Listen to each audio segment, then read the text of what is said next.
नमस्कार, मेरा नाम है सत्सिंह। हरियाणा फाइल्स में आपका स्वागत है और हमारे साथ फिर से राजनीतिक चर्चा करने के लिए हैं जोगिंदर कथुरिया जी।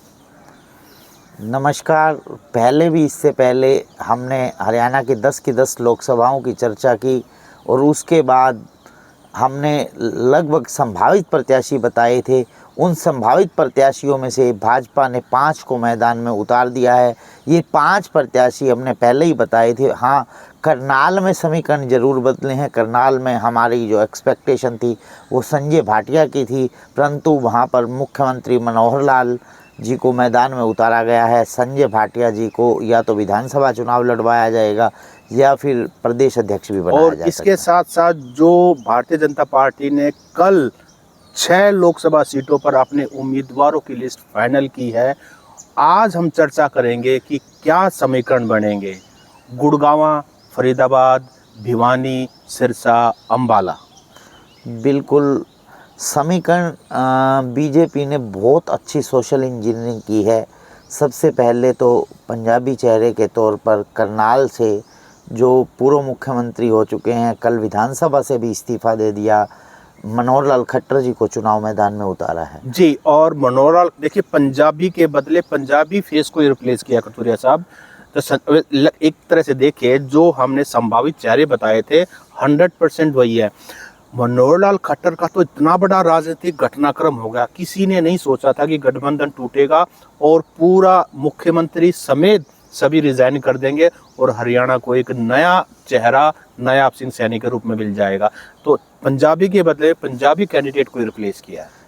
हाँ बिल्कुल, बीजेपी की एक सोची समझी रणनीति है। बीजेपी ये सोच रही थी, जैसे ही ब्रजेंद्र सिंह भाजपा छोड़ के कांग्रेस में आए तो बीजेपी ये सोचने लगी कभी जाट वोट एक साइड, जाट वोटों का ध्रुवीकरण ना हो जाए, जाट मतदाता एक साइड इकट्ठा ना हो जाए। इसलिए भाजपा ने तुरंत इस गठबंधन को तोड़ा।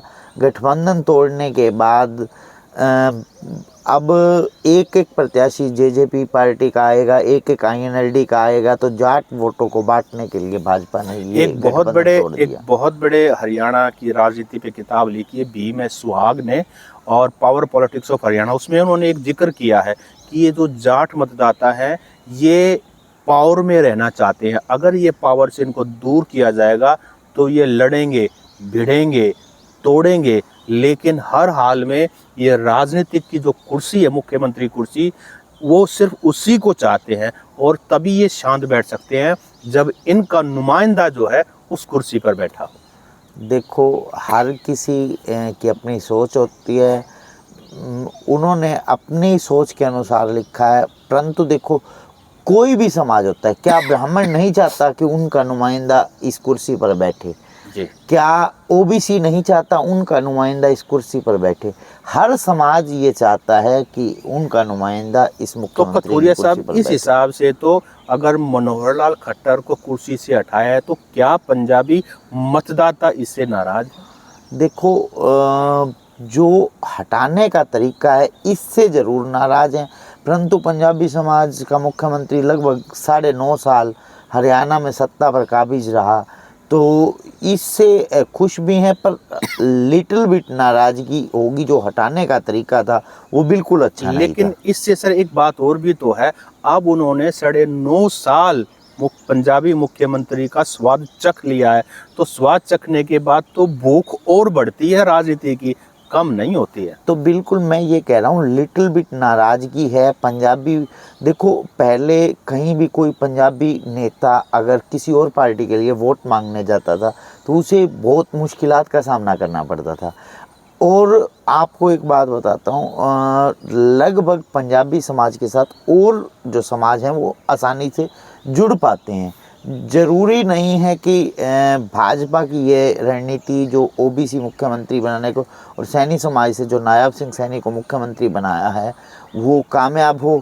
ओबीसी के तौर पर तो यहाँ पर राव इंद्रजीत भी थे और कृष्णपाल गुर्जर भी थे, बहुत स्ट्रॉन्ग नेता थे इन दोनों से, और भाजपा में उनकी और ग्राउंड पर भी उनकी पकड़ नायब सिंह जी, सैनी से तो ज़्यादा। कथुरिया साहब अब हम आते हैं हमारे आज के विषय पर।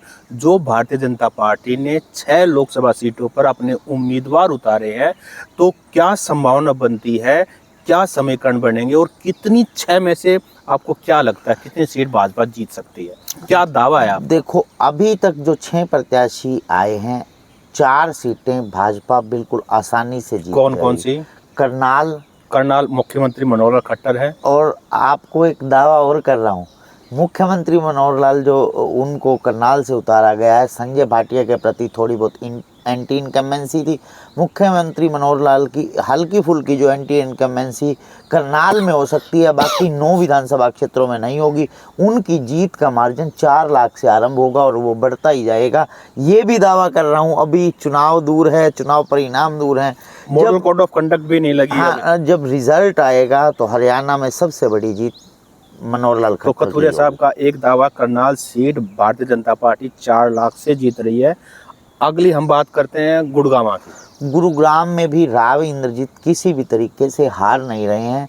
राव इंद्रजीत जीतेंगे, परंतु पिछली बार से उनका मार्जिन कम होगा। उनकी अप्रोक्स मुझे जो जीत लग रही है, बाकी सामने कांग्रेस का प्रत्याशी कौन आता है उस पर भी डिपेंड करता है, परंतु मुझे लग रहा है कि वो कम से कम 1.5 लाख वोटों से जीतेंगे। मेरा इसमें एक सवाल है। 2-3 दिन पहले प्रधानमंत्री मोदी एक्सप्रेसवे, द्वारका एक्सप्रेसवे का उद्घाटन करने के लिए आए थे। उस दौरान उस रैली में भीड़ नहीं थी। ऐसा भी कहा जा रहा है ये भी एक कारण था उन्होंने मुख्यमंत्री को रिप्लेस किया है। देखो, और उसमें राव इंद्रजीत भी वहां बैठे थे। अगर इतने ही पॉपुलर हैं तो वो सीटें खाली क्यों थी? देखो, ये चीज़ मैं आपको बताता हूँ, इसी को राजनीति कहते हैं, क्योंकि उस उद्घाटन का श्रेय मुख्यमंत्री मनोहर लाल लेना चाहते थे। मुख्यमंत्री मनोहर लाल की राव इंद्रजीत के साथ पुरानी अदावत है, क्योंकि मुख्यमंत्री बनने का सपना देखते हैं राव इंद्रजीत। उन्होंने कई बार प्रयास भी किए मुख्यमंत्री बनने के लिए, तो वो अपने आदमियों को उतना जो दम नहीं लगाया राव इंद्रजीत ने रैली में, क्योंकि श्रेय उसका मुख्यमंत्री मनोहर लाल को तो जाता आप ये था। कहना चाहते हैं कि उन्होंने अपना कांटा निकाल दिया? बिल्कुल। इस जो मुख्यमंत्री मनोहर लाल के सीट से हटने के बाद भाजपा के जो नेता हैं, वो चाहे कैप्टन अभिमन्यु हैं, चाहे वो धनखड़ हैं, जिन जिन को मुख्यमंत्री मनोहर लाल रास्ते का रोड़ा बने हुए थे, वो सभी बहुत खुश हैं। चलिए, अब तक तो ये होता है, तो मुख्यमंत्री मनोहर लाल खट्टर ने, पूर्व मुख्यमंत्री मनोहर लाल खट्टर ने अपने रास्ते के कांटे निकाले थे, पर शायद औरों को मौका मिल गया, खट्टर को ही साफ कर दिया। हम आगे बात करेंगे फरीदाबाद की। फरीदाबाद से केपी गुर्जर हर हाल में चुनाव जीत रहे हैं। सामने प्रत्याशी, यदि सामने गुर्जर प्रत्याशी आता है तो उनकी जीत का जो मार्जिन होगा वो 1 से 1.5 लाख होगा। यदि सामने और किसी भी जाति का प्रत्याशी होगा तो उनकी जीत का मार्जिन 1.5 लाख से बढ़कर 2.5-3 लाख तक भी जा सकता है। इसमें मैं ये जानना चाहता हूँ कि जो दिल्ली के नज़दीक सीटें हैं, इसका भी कोई प्रभाव पड़ता है? क्योंकि जैसे जैसे दिल्ली की तरफ जाते हैं तो भाजपा का जो शहरी वोट बैंक है वो ज़्यादा चार्ज रहता है और ज़्यादा इकट्ठा होकर के।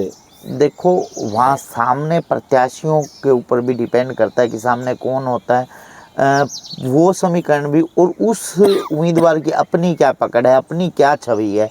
तो केपी गुर्जर को प्रधानमंत्री नरेंद्र मोदी का करीबी माना जाता है। वहाँ और भी चेहरे दौड़ में थे, जैसे राजेश नागर भी थे, विपुल गोयल भी थे, परंतु उन्हें दरकिनार करके केपी गुर्जर को फिर रिपीट किया गया। वो तीसरी बार लगातार चुनाव जीत रहे हैं। भिवानी लोकसभा, चौधरी धर्मवीर सिंह सिटिंग एमपी भी हैं। धर्मवीर सिंह की जो मुकाबला है वो सामने प्रत्याशी पर डिपेंड करेगा।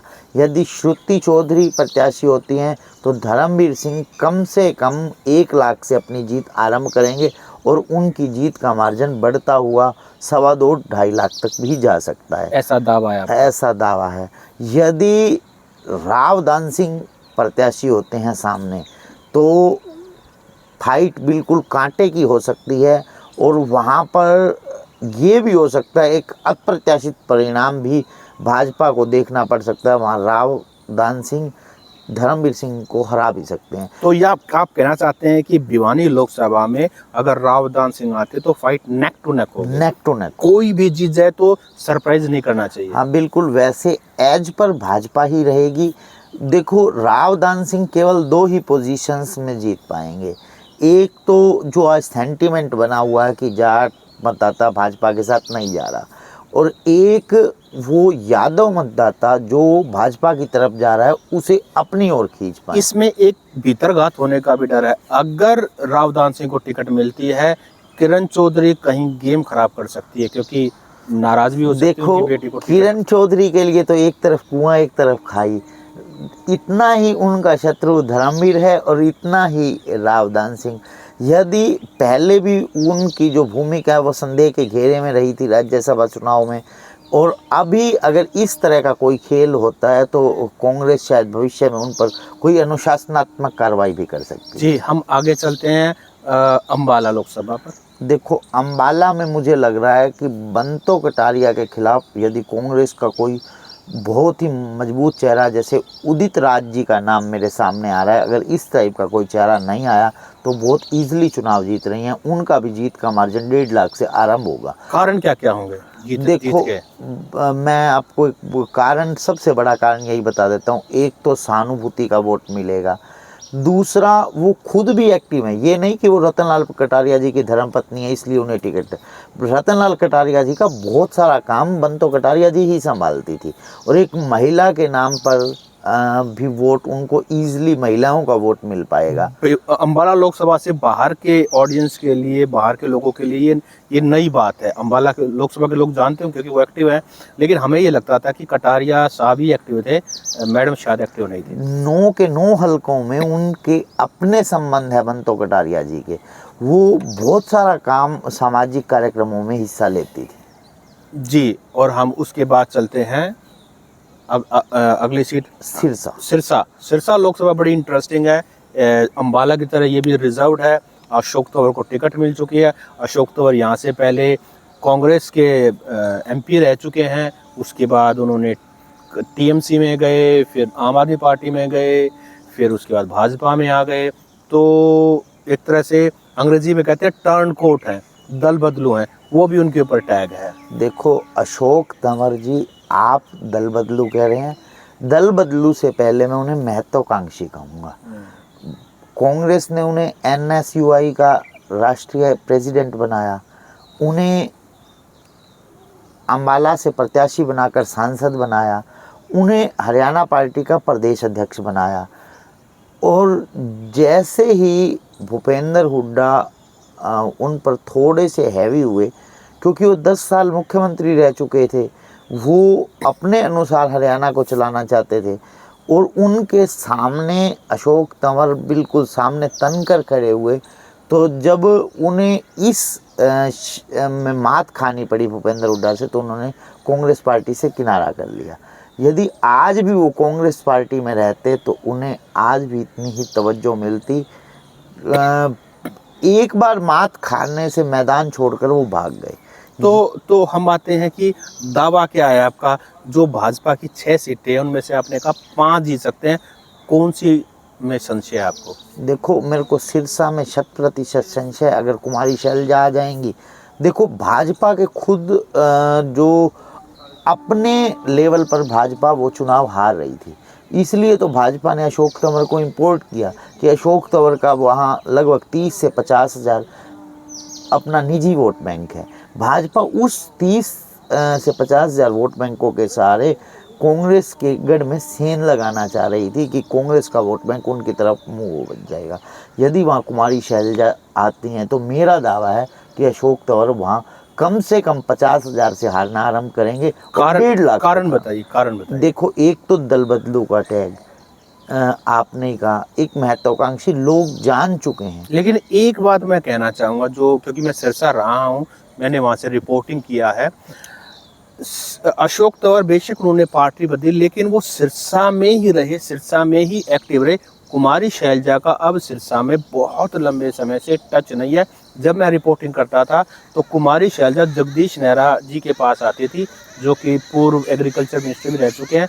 बाद में उन्होंने बीजेपी ज्वाइन कर लिया या कुछ और प्रोग्राम्स में वो आती थी, लेकिन सिरसा में एक्टिव नहीं है। इसका खामियाजा नहीं भुगतना पड़ेगा? देखो, ये बात मैं आपकी बात से सहमत हूँ। अब देखिए, मैं पीछे एलनाबाद उपचुनाव में गया था, सिरसा में रहा था और एलनाबाद में रिपोर्टिंग की थी मैंने। तो वहाँ लोगों के बीच में जो शैलजा की लोकप्रियता मैंने देखी, लोग चाहते हैं कि वहाँ अगर शैलजा आती है प्रत्याशी, तो अगर शैलजा को छोड़कर और कोई भी प्रत्याशी आया तो वहाँ अशोक तंवर जीत जाएंगे। इस बात में वहाँ प्रत्याशी के ऊपर बहुत डिपेंड करेगा। देखो, जाट वोट्स का सेंटीमेंट अगेंस्ट है भाजपा के। वहाँ जट सिख और सिख बिरादरी के अच्छे खासे वोट हैं, जो वो भी भाजपा के खिलाफ जा रहे हैं। उसके बाद जो किसान वर्ग और नॉन जाट कम्युनिटी में भी किसान वर्ग है, वो भी भाजपा से वहाँ नाराज बैठा है।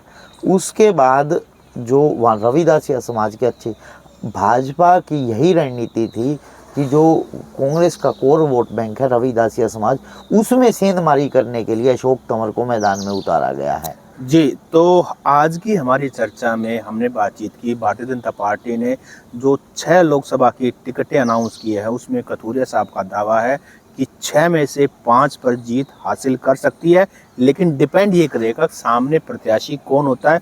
खास करके भिवानी महेंद्रगढ़ लोकसभा में थोड़ा संशय बना हुआ है, और सिरसा का इन्होंने बताया कि अगर कुमारी शैलजा आती हैं तो फाइट जो है वो कांग्रेस के फेवर में हो सकती है। बिल्कुल। तो आज की हमारी चर्चा को हम यहीं ख़त्म करते हैं। एक नई वीडियो के साथ आएंगे। आपको ये अच्छी लगे तो लाइक कीजिए, कमेंट कीजिए, शेयर कर सकते हैं। नमस्कार।